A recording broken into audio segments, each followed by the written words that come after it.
You're right, you're very close. I mean, you're on the right track.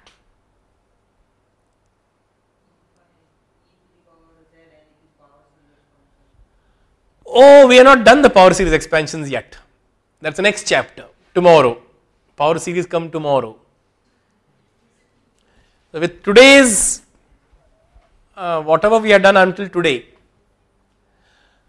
e to the power x cos y plus I e to the power x sin y. Suppose I put x equal to 0. It is simply cos y plus I sin y, correct? And then when y equal to 0, 2 pi, 4 pi, 6 pi, 8 pi, what exactly is happening?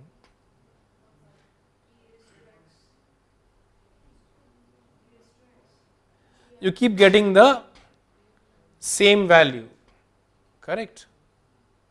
You keep getting the same value, right? So the question now we can now ask is, suppose if this function f, suppose this function fz were a rational function, let us say pz by qz. That means that this rational function is taking the same value at infinitely many points, right? So it takes the value a, take the value 1. Where does this function e to the power x cos y plus I e to the power x sin y take the value 1? It takes the value 1 at 0 and 2 pi I, x is 0 and y is 2 pi, isn't it? It takes the value, your function f of z takes the value 1 at 0, 2 pi I, 4 pi I, 6 pi I, 8 pi I. So if this f of z were a rational function, say pz by qz, that means that pz by qz will be 1 at infinitely many values of z, right? So pz will be equal to qz for infinitely many values of z. Pz minus qz is a polynomial. Can a polynomial vanish at infinitely many points? It cannot, unless it is the 0 polynomial. So now we are seeing that f of z must be 1 for all values of z. This is a contradiction. So this function e to the power x cos y plus I e to the power x sin y is not a rational function. Is the argument clear? If it were a rational function pz by qz, then let us put z equal to 0, 2 pi I, 4 pi I, 6 pi I, etc. pz by qz is 1 for all these values, right?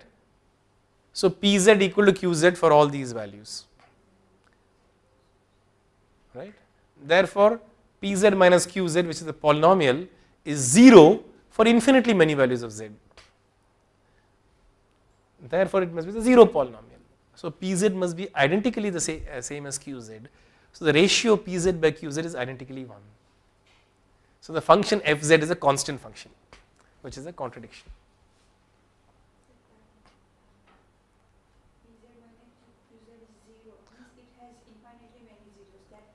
Yeah, they are both polynomials.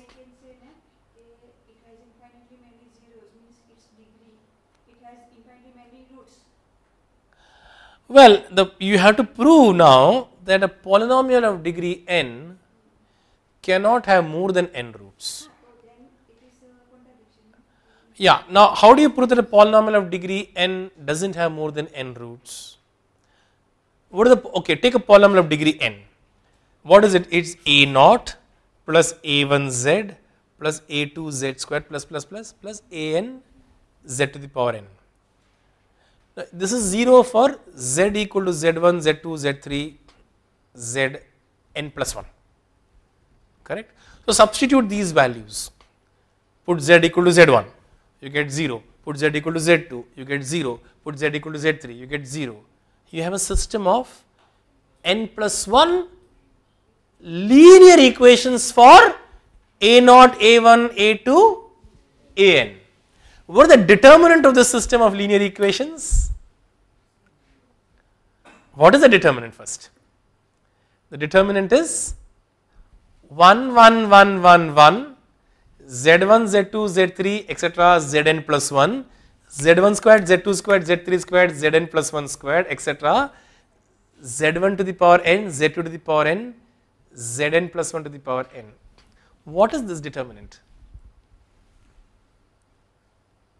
It is the van der Waals determinant. What is the value of the van der Waals determinant?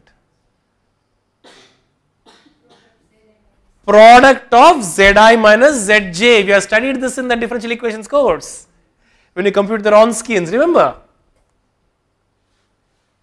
But then what is our assumption? That these z1, z2, zn's are all pairwise distinct. So van der Waals determinant is not 0. You have a system of homogeneous linear equations whose determinant is not 0. So it has a unique solution, namely the 0 solution. So a0 is 0, a1 is 0, a2 is 0, an is 0. So the polynomial is the 0 polynomial. That is the argument. Correct? Is it okay? So if f of z is pz by qz, then f of z takes the value 1 at infinitely many values of z. So pz equal to qz for infinitely many values of z, or pz minus qz is 0 for infinitely many values of z. If we have a polynomial which is 0 for infinitely many values of z, means that that polynomial must be the 0 polynomial. So pz must be identically equal to qz. So pz by qz is 1. So f of z is 1. That's a contradiction. Right. Okay. Some exercises for you. Examine whether the Cauchy-Riemann equations hold in the following cases. F of z equal to cos x cos y plus I sin x sin y. Cos y is what? It is a hyperbolic cosine, e to the power y plus e to the power minus y by 2. And what is sin y? E to the power y minus e to the power minus y by 2. And the next problem is f of z equal to cos x cos y minus I sin x sin y. Third part is f of z equal to mod z squared. We already finished this problem. Mod z squared is x squared plus y squared. And the fourth problem is mod z squared z bar.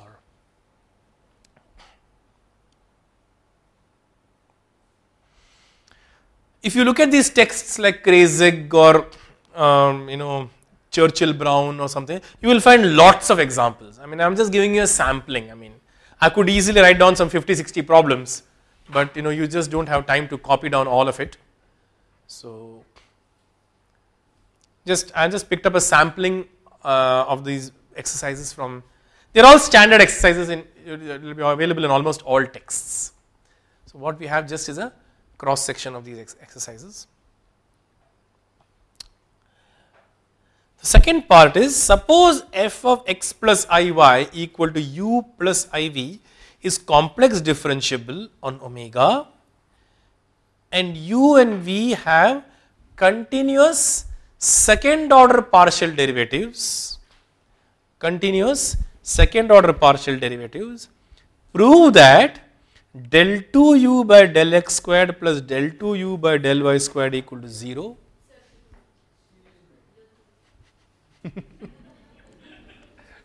It will come, don't worry. He's taking forever to adjust it. So write down. Which one have you written down? Shall I read out? Third part is f of z equal to mod z squared. The fourth part is f of z equal to mod z squared z bar. Second question, f of x plus iy equals u of xy plus iv of xy is complex differentiable over omega, and u comma v have continuous second order partial derivatives, prove that u and v are harmonic functions. Prove that u and v are harmonic functions. That is, u and v satisfy the Laplace's equation. That is, del 2u by del x squared plus del 2u by del y squared equal to 0, and del 2v by del x squared plus del 2v by del y squared equal to 0. Correct? So, what does the problem say? That if you take a function which is complex differentiable, then its real and imaginary parts are harmonic functions. The real and imaginary parts are harmonic functions. Okay. Now, the next question that I want to give you is the following. Suppose, write down, suppose f of x plus iy, suppose, okay, wonderful. Suppose f of x plus iy equal to u of xy plus iv of xy is complex differentiable on omega. Suppose f of x plus iy equal to u of xy plus iv of xy is complex differentiable on omega. Show that the loci x comma y such that u of xy equal to c1 and the loci v of xy equal to c2. The level curves of u and v. U and v are two functions of two variables, and the level curves of u and v cut each other orthogonally. That is, the two sets of curves are a pair of orthogonal trajectories. The two sets of curves, these two sets of curves are orthogonal trajectories. In other words, the level curves of u and v cut each other orthogonally, or they intersect orthogonally. And then the next question is, discuss the loci of exercise 3. Discuss the loci of exercise 3 in the case when f of z equal to z plus 1 over z. For the case f of z equal to z plus 1 over z, discuss this loci. This particular function z plus 1 over z is called the Zhukovsky's function. It plays an important role in the construction of the Zhukovsky's airfoils. So, discuss these loci for this particular function z plus 1 over z. Okay. Finished writing? Right? Shall we proceed? Very good. So, now we have seen that the real and imaginary parts of a complex differentiable function are harmonic functions. So, the next subtitle is harmonic functions and harmonic conjugates. Let us finish this off today, let us not keep it for tomorrow. It's a small section. Harmonic functions and harmonic conjugates. A function u of xy which has continuous second order partial derivatives is said to be harmonic if it satisfies the Laplace's equation. I just dictated all these things just a while ago. What is the Laplace's equation? Del 2u by del x squared plus del 2u by del y squared is 0. So, we have just seen that a function of two variables which has continuous second order partials is said to be harmonic if this equation is satisfied.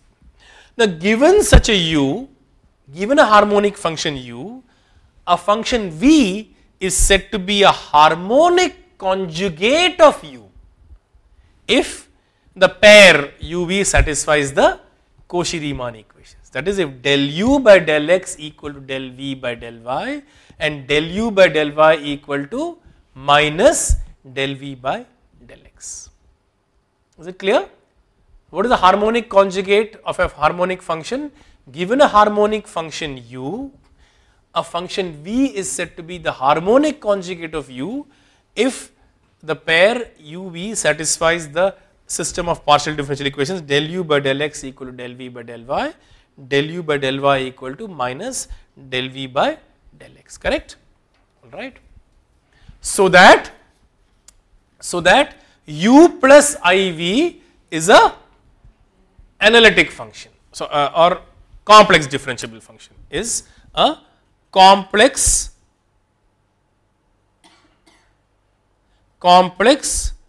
differentiable function. Analytic functions I will explain later on. At the moment it is the function u plus iv is a complex differentiable functions.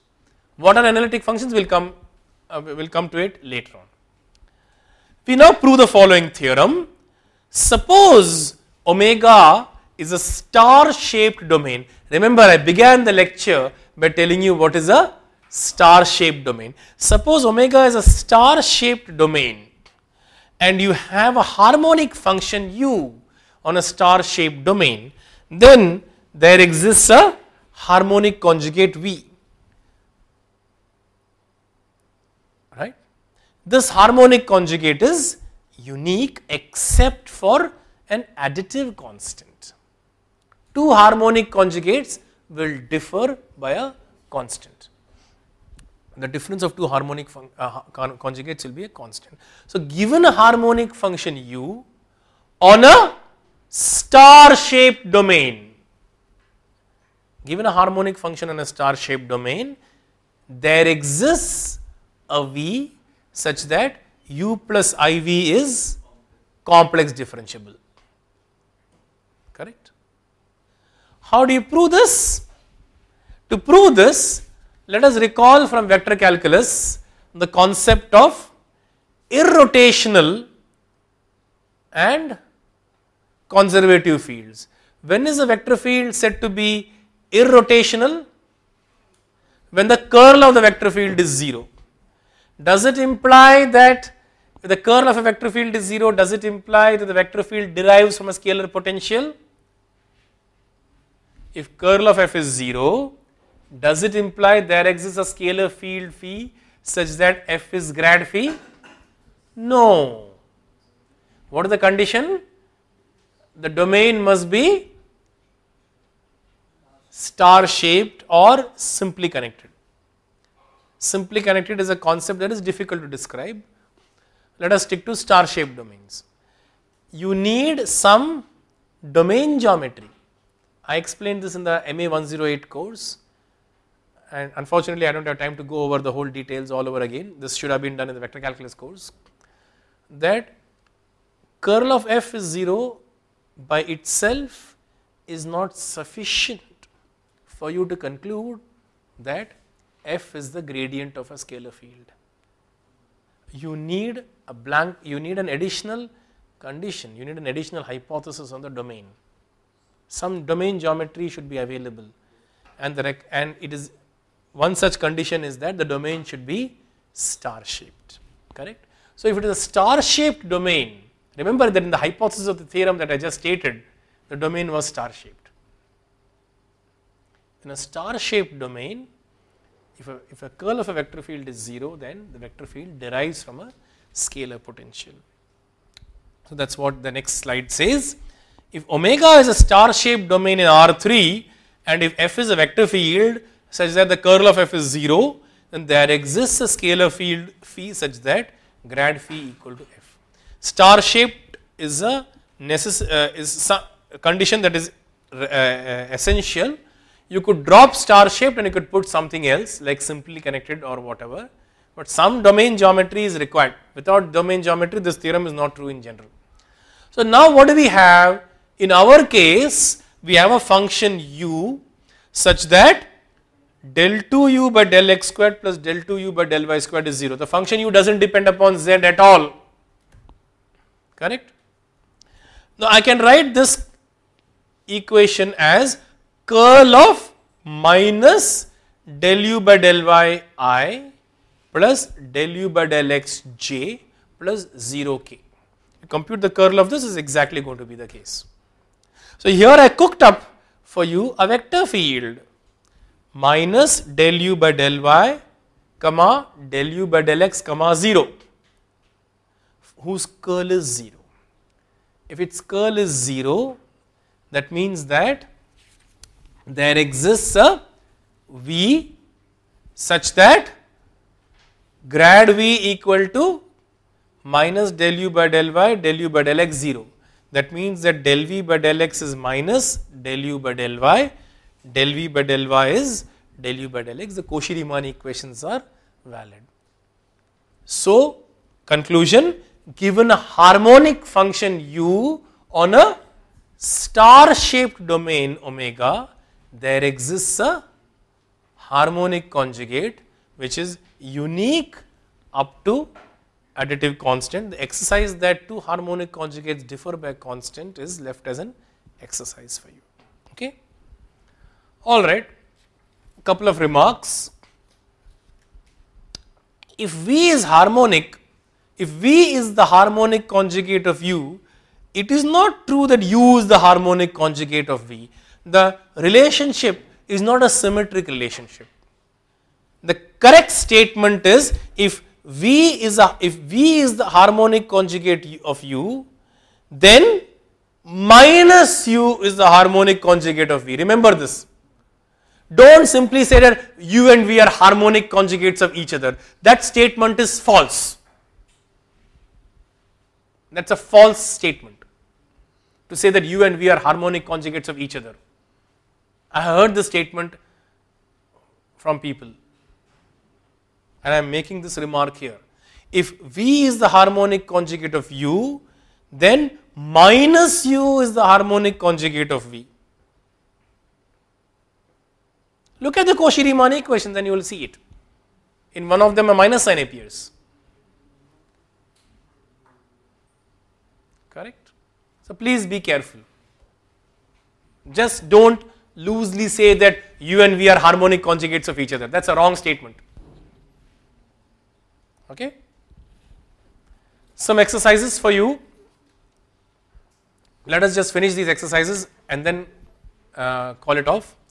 Show that the function half log x squared plus y squared is harmonic and find a harmonic conjugate in the right half plane z belongs to C such that real part of z is bigger than 0.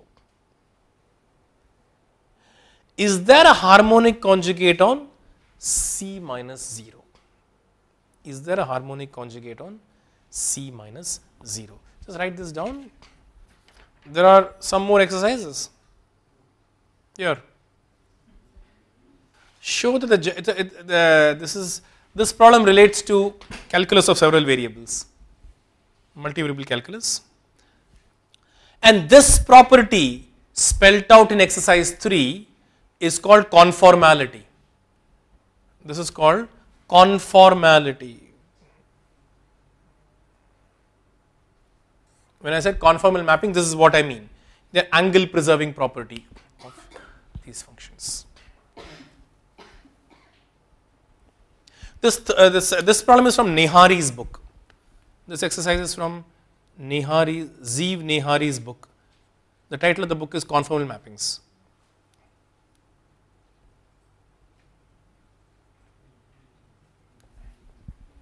The second exercise is from the book of Zeev Nehari, Conformal Mappings. It's a very interesting problem. It's an easy problem. It's just interesting problem. So, all right. One last exercise, exercise 4, which is important, and we shall use this exercise later. So, if U plus IV is complex differentiable on a domain omega, show that capital U equal to half log U squared plus V squared is harmonic on omega. Yeah, so there is a correction in this definition. A function f from omega to C is said to be analytic if f is complex differentiable on omega and U equal to real part of f and V equal to imaginary part of f have continuous partial derivatives. We will return to this definition of analyticity in a subsequent lecture.